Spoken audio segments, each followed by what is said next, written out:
Let's move on now. The Israeli military launched an aggressive crackdown in the occupied West Bank. The military has stormed several towns and villages, detaining hundreds of Palestinians amid escalating attacks by Israeli settlers. This comes in the background of a shootout in a village near Nablus, in which 4 Palestinians and 2 Israeli soldiers were killed.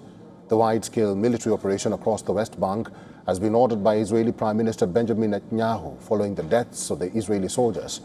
This has also emboldened the Jewish settlers, who have become more violent. They have been parading through villages, scrawling graffiti on buildings and attacking Palestinians. In the early hours of today, dozens of Israeli settlers entered the village from the eastern side. They approached the houses and attacked one home before moving toward the southwestern part of the village, where another attack took place. Confrontations then broke out between the settlers and local residents. The settlers attacked the villagers and opened fire, killing 4 residents and injuring several others.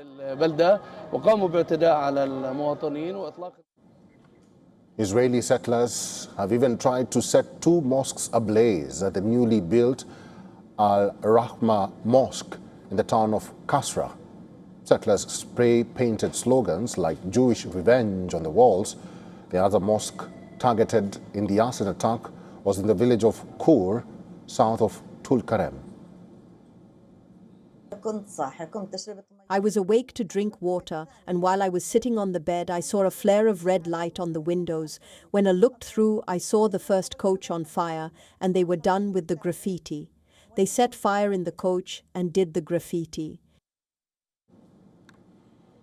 The Palestinian news agency Wafa has reported that Israeli forces have launched a large-scale raid across the city of Jenin, including Zababdi, Fakwa, Yabad, Burkin, Jalbun, Kabatia, and many others. Further, the Israeli military has imposed strict traffic restrictions and numerous security checkpoints on main roads and at the entrances to villages across the occupied West Bank. According to figures from the United Nations and the Palestinian Authority, this year involving settlers, in which dozens of Palestinians have been killed and hundreds wounded, and that's according to figures from the United Nations and the Palestinian Authority.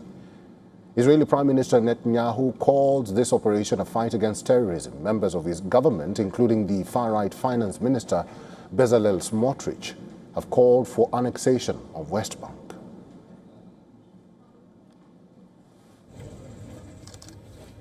There was also an entry into the hospital in Nablus, where 2 accomplices were hiding. They were taken.